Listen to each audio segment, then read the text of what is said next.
Hey everyone. So I've received some requests to explain our terms, specifically our philosophical terms. Think of substance or accident, form, matter, and so on. Initially, I was thinking of just making a playlist that would have, say, Thomistic Institute videos from classical theists or Mathoma, or interviews from Phaser, or other, say, analytic Thomists that are alive and recording things. But I ultimately realized that there's actually some value to me putting out our own explanations of this from a Lutheran perspective. A lot of that because the art of scholastic um, disputation has, to some extent, been lost in a lot of modern Lutheran circles, and part of the whole goal of the channel is to bring it back. So it'd be a really good idea for me to cover that. So it's so important. But also because I don't see too many people that are arguing explicitly, okay, well, here are terms that we use in scholastic philosophy, and here is where it's used in Lutheran writings. For example, I'll get to an argument eventually of how, well, substance and accident is an important distinction that's present in the formula of Concord, specifically an original sin. And so, to some extent, you have to affirm that if you want to be a Lutheran who confesses the formula.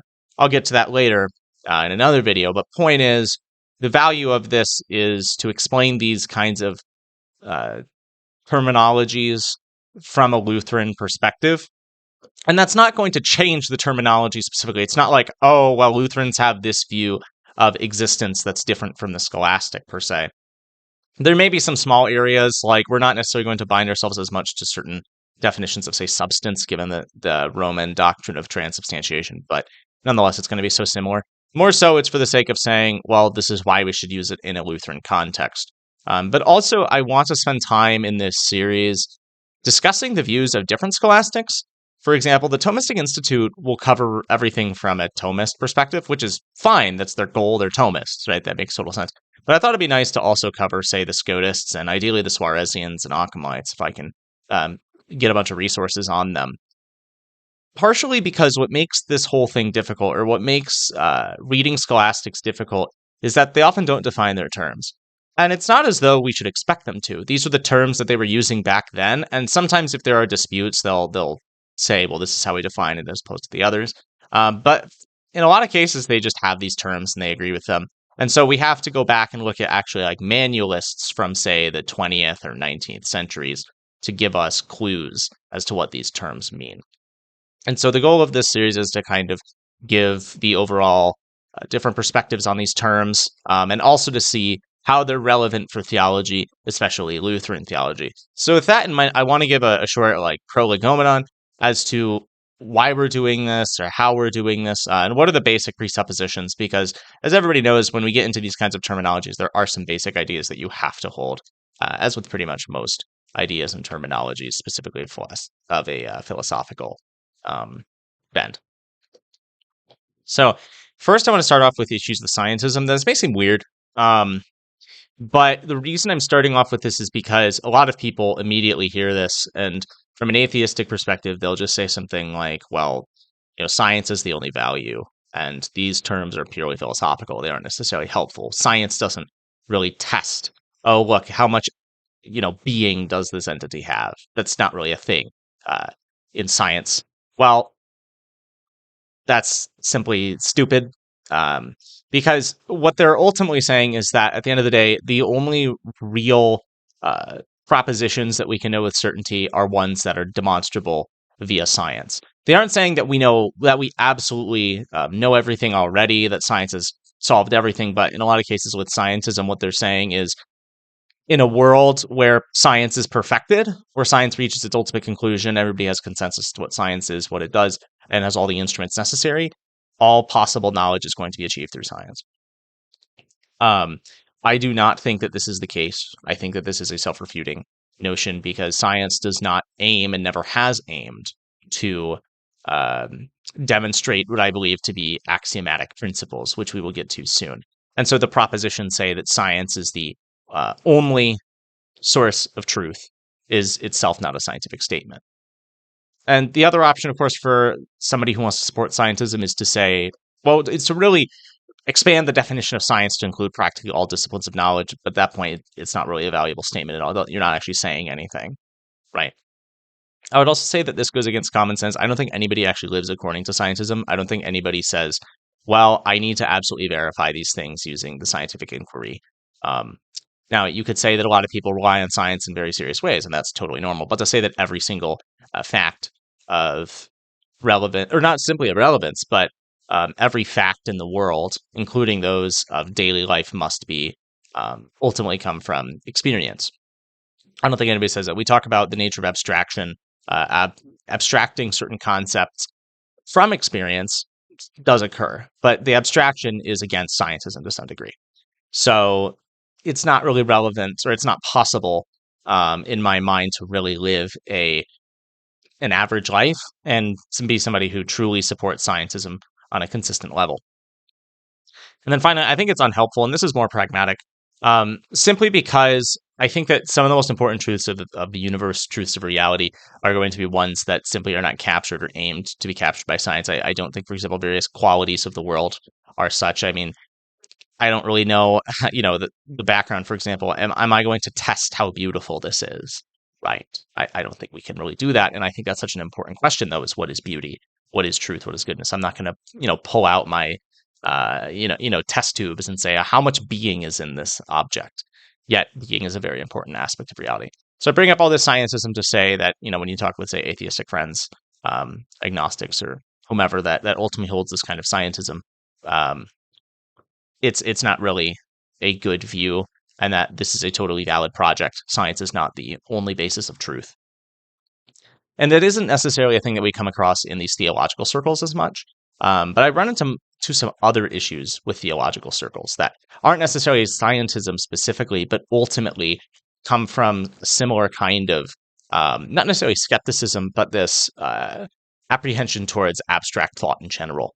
For example, I've talked to pastors and even seminarians who will say, "Oh, well, these concepts, form and matter, substance, accidents, these are so abstract. They aren't actually valuable. They don't mean anything. This is just, all made up. It doesn't matter." And I think that's simply false, because I do think that a lot of these concepts, although they seem simply like big words, as a lot of people will see them to be, they actually do represent or signify very important realities that we experience daily. So to say that we do not use scholastic concepts is not true. Maybe you don't necessarily use them so explicitly. Like I don't know anybody who, or once I don't know anybody, but I don't know too many people who, coming across, say, a car, go through in their mind and say, okay, what's the substance of the car and what are the accidents of the car? I don't know too many people that do that. But when you talk to somebody and you ask them the question, oh, well, what makes a good car? They're going to implicitly look at questions like, okay, well, what defines a car?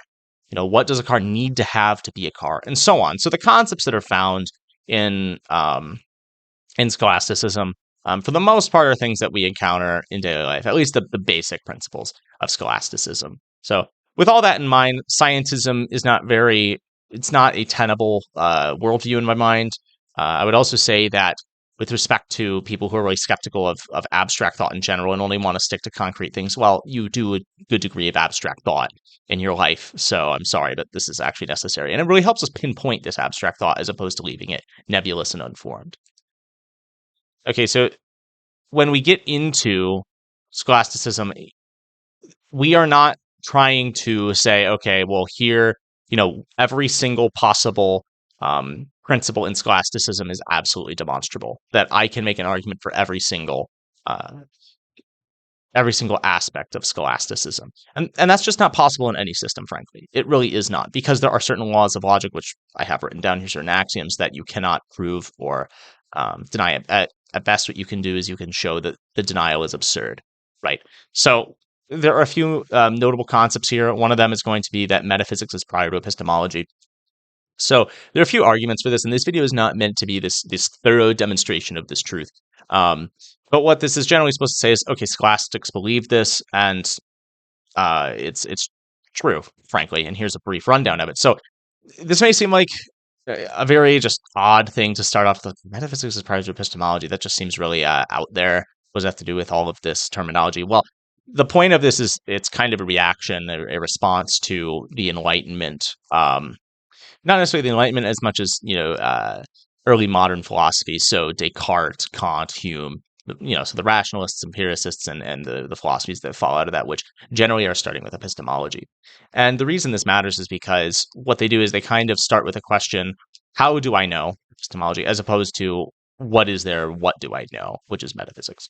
And there are a few reasons that this is a problematic point of view. One of which is that while we generally start from necessary things and go to possible, the grounding of possible truths is that of necessary truths. And I know you could talk about, say, brute facts, but at the very least, let's just, for the sake of the video, say that a brute fact is, well, it's something that at the end of the day is in some sense necessary, and it's not really contingent. It just is the way it is, and it kind of has to be. But we generally go from more concrete truths to or not necessarily more concrete as much as more easily definable in some sense, and more sure, more certain truths to those that are less certain or less true. And we see this in hermeneutics, for example. We look at passages that are more clear, and we use those to interpret more unclear passages. So that's a really important thing. And then also, there's a sense in which metaphysics does not depend on epistemology, which is to say that, for example, metaphysical facts would be true regardless whether I knew them or not, right? You don't say that if there were no thinkers, unless you're an extreme idealist, unless you're, say, Berkeley or something, you don't go, well, if there were no, humans on the earth, no rational creatures, there would be no facts about the world. I don't think anybody would really say that. Most people will not say that. And again, you can get and say Berkeley or somebody else who's going to say, well, God has to be this kind of omni-observer. But for the most part, we aren't going to speak that way. And God is obviously going to be a special case in this. When we talk about human observation, I don't think anybody's going to say, well, everything absolutely depends on my cognition. So metaphysical truths do not depend on epistemology. And even when you do, say, epistemological thought experiments like the brain in a vat experience, you still come at it with certain notions as to, well, what is a brain? What is an object? What's a property? And all of these things that you can't just discard when you start with the epistemological question. One of the key arguments of the scholastics in response to, say, Descartes' critical method is that, well, he starts asking, how do I know? And so he says, right, I think, I doubt, therefore I am. But the question is, well, what does it mean to be? Right? What does it mean to be? What does it mean to be you? Who are you? Who is this I? Right? You can't say, oh, I think, therefore I am. Well, you have this presupposition as to the fact that thoughts cannot simply go unbounded, in the sense that thoughts cannot just be these floating streams of consciousness. They're attached to a thinker. You are also coming at this with certain axioms, which I'll get into in a second. But simply a final thing to note is that I don't need to know how I know something to know that I know something. For example, in the past few years, I've become much more interested in professional sports. I know the traditionalists are going to come at me, be like, "Oh, you're wasting your time and all that." It's almost wicked. And it's like, okay, dude, great. But I distinctly recall prior to all that, somebody asked me who is the quarterback of the Kansas City Chiefs. I remember being able to say, "Oh, Patrick Mahomes," but I have no recollection of when I discovered this. I don't know where I heard it. I don't know when. I never watched the draft when he was drafted. I wasn't even watching games at that point, but I knew he was the quarterback, and the Chiefs were really good. So I don't need to know how I know something to know that I do know something, right? That's important. For much more on this, because, again, this is not exhaustive, I'd recommend Peter Coffey's Epistemology, also the works of Paul Gerard Horrigan, and you're going to see some other stuff that is less focused on this from, say, Reginald Garrigou-Lagrange, but, again, Coffey and Horrigan are really thorough on these topics. I think they're both phenomenal on this, so if people want, I can link them in the comments as well. So we get into the actual axioms. I've talked in the abstract about these, we have these axioms that we start off with. But generally, these are going to be laws of logic that are pretty important. So, for example, we have the law of non-contradiction, the LNC. I should have written there the other ones, for example, the LI, or for the law of identity, or law of excluded middle should be, I want to say, LEM. But regardless, you get the point. The law of non-contradiction broadly says that something is not two contradictory things or multiple contradictory things in the same way at the same time. So, for example, I am not simultaneously Jared and not Jared at the same time in the same place, right? Hence the term simultaneous. My dog, he is not simultaneously a dog and not a dog, right? And there are senses in which people will think about, oh, well, things change. But yeah, that's not the point. Again, it has to do with the simultaneity. So like, right now my hand is up. Now it's not. You don't say those are contradictory because they're different times, right? But ultimately, they cannot be two different um, contradictory states at the same time in the same way. And this is actually really important when we talk about, say, God's omnipotence, because everybody knows the stone paradox, as it's called, which is, frankly, it's not a very good argument against God's existence. It's just not. But it's a relevant one that people talk about a lot. It's basically the question of, can God create a stone that he cannot lift, right? And the difficulty is it's saying, okay, well, God should be strong enough to lift anything, but God should be also strong enough to create anything, and those are contradictory. When we talk about the law of non-contradiction here and these axioms in general, we say that God cannot break these. Now, you get into debates as to certain scholastics may disagree with this. So there's debate as to whether Occam would believe this or not. I've seen some people who say that he did, and I've seen a few that are like, we're not really sure. But regardless, Descartes is purported to believe in things like, God could totally just suspend the laws of logic and do what he wants. There are some issues with this view, though. So for one, historically, that's just simply not the understanding of omnipotence that Christians have had. The understanding of omnipotence is that God can do anything. And when you get into logical contradictions, that those aren't things. They aren't really possible. And people will be afraid and say, oh, well, you're putting God in a box. Well, the difficulty is that when we talk about the nature of possibility, we talk about possibility as that which flows from God's nature, right? The world is ordered according to God in some sense. And so to say that God can perform a logical contradiction, that in some sense it would go against his nature, because God himself is the ultimate intelligible. Maybe not, which is beyond our comprehension. That doesn't mean that God's easy for us to discern, but in himself, God is ultimately intelligible.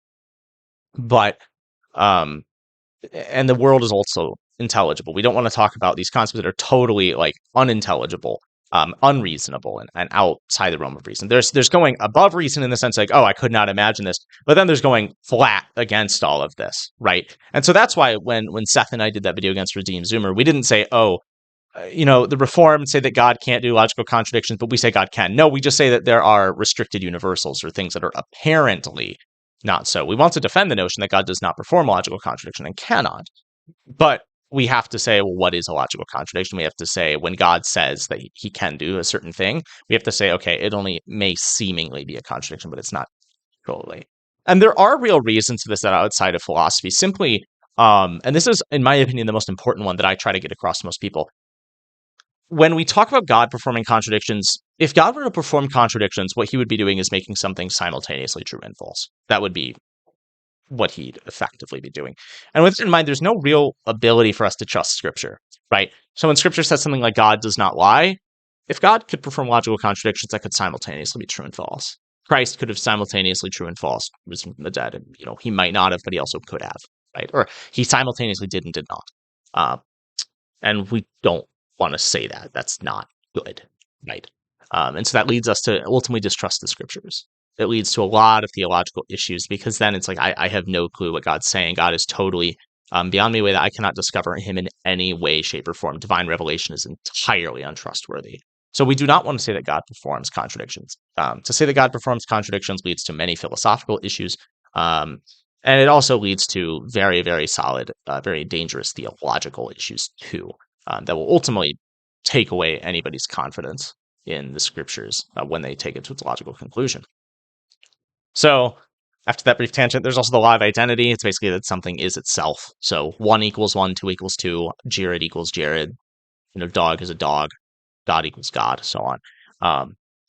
And this is something that's very important, obviously, in theology, because there's a distinction between creature and creator. And so if the law of identity were not true, we would kind of have this situation of, creatures could be God, creator could be creature, right?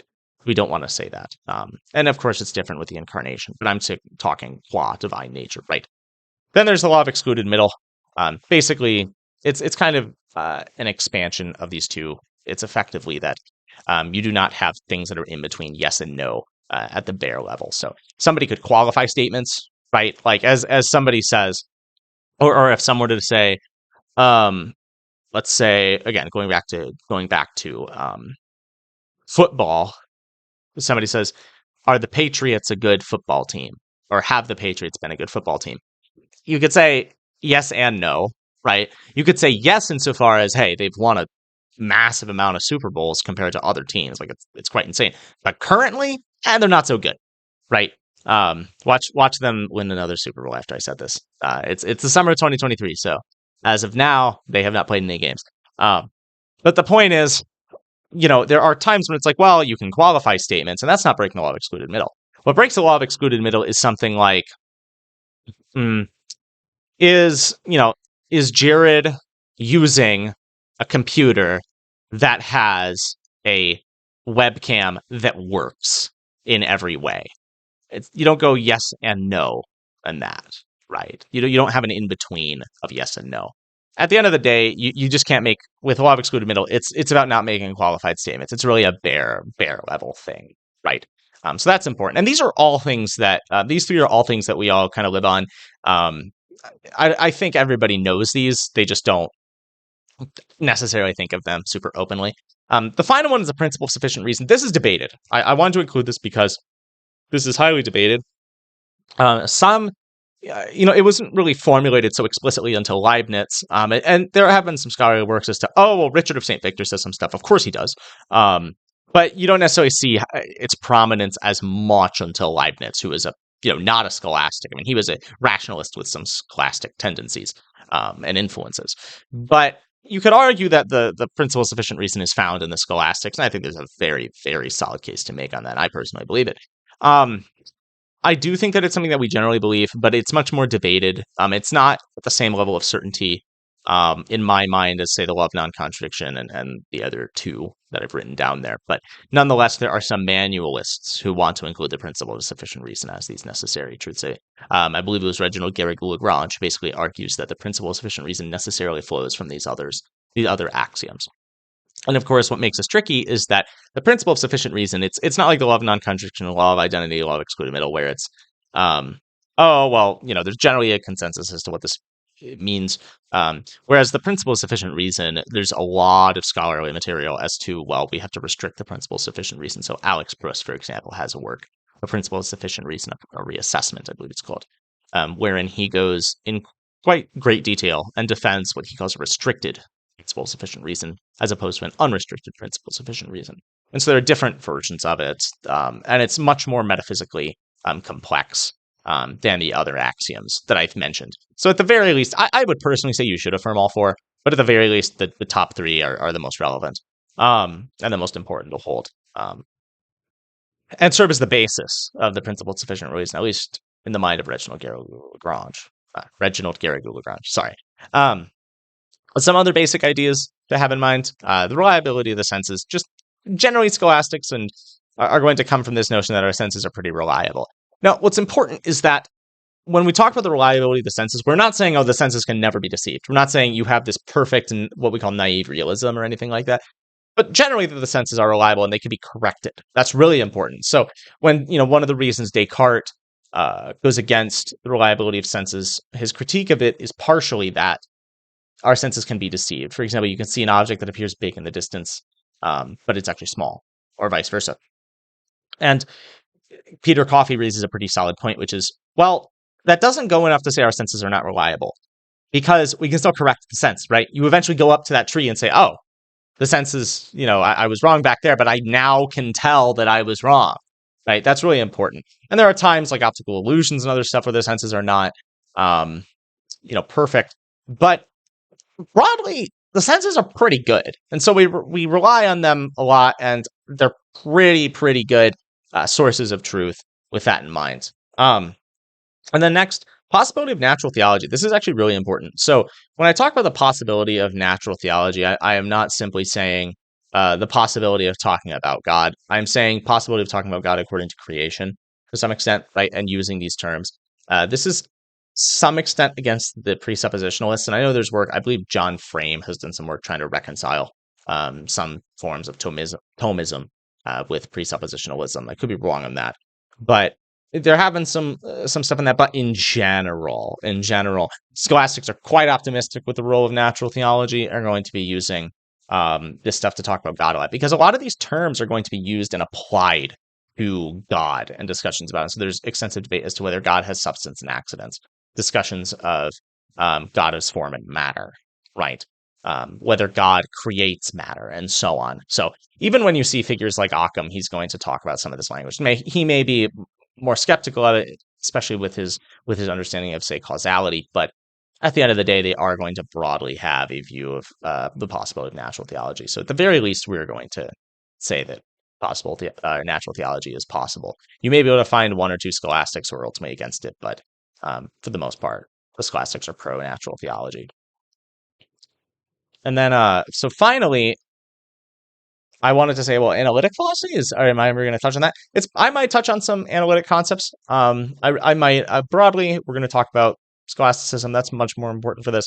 But analytic scholasticism is a real thing, where it's scholasticism, to use scholastic terminology here, scholasticism is the substance, analytic philosophy is the accident, in some sense, the modifier. To use layman's terms, since I have not actually explained substance and accident yet, that's to say that scholasticism itself is the core of the idea, and analytic philosophy kind of modifies it slightly. I do think that this method of combining analytic philosophy and scholastic philosophy is possible because they're both broadly methods, and I don't think they necessarily contradict each other. I think they can be generally overlaid. So, and they have been, frankly. So, notable analytic scholastics, P.T. Geach, Elizabeth Anscombe, John Haldane, Gila Klima, Alex Bruce, James Madden, Fazer, and there are others. I would want to put Kuhns in there personally, too. But again, there are others. So, I may cover analytic concepts in this, but overall, I'm going to be touching more on scholasticism. There may be times when I use analytic method just a little bit to say, well, let's go through this very specific example, because analytic philosophy tends to be super, super precise, especially with explanations of things or examples. So scholasticism is super precise in terms of the actual terms that they use, whereas a lot of the time analytic philosophy is really good in terms of examples. And that's how I think they go well together, because scholasticism oftentimes is tricky, where they don't necessarily use examples a lot of the time. It's much more abstract, whereas analytics tend to be very good about their examples, but their terminology is tricky, especially when you get into things like properties. Analytics are very broad when they use the term property. You're going to have a much broader definition than the scholastics are. So overall, I may touch some analytic concepts. I may use that a little bit, but I'm going to be focused primarily on scholasticism, at least for the beginning of this. So yeah, overall, I really look forward to this. I think a lot of people have been asking for it, gotten a good amount of messages on it, and I think it's pretty important for the channel to discuss this, because people who are new to the scholastic method, it's important to know these terms. The scholastics themselves didn't really explain these, and we had to have the manualists come along, and not everybody has time to read through the manualists, but hopefully I can give some good videos that just explain these briefly and can educate you, so the rest of our videos make sense, and you can get into some of our best writers like Chemnitz, Gerhard, Quenstedt, Howatz, and so on. So yeah, I hope you all have a good day. Let me know if there's anything that you really want me to cover in specifically. So I intend to broadly cover things like substance versus accident, matter versus form, essence and existence. But if people want me to get into the minutiae of advanced, say, Trinitarian theology, like suppositum, then I can do that as well. Just let me know in the comments if you want anything really specific that I can cover. That's the whole point of this, is for you guys. So thank you so much for watching this video. I hope to see more of you guys in the future. Look forward to the feedback. Bye. Hey everyone, thanks for watching another Scholastic Lutherans video. If you'd like to support us, you can contribute on Patreon or Subscribestar at Scholastic Lutherans. You'll get access to our Telegram chat, more content, and other perks. Links can be found in the description and in the pinned comments. Subscribe, like, or leave a comment, and have a nice day.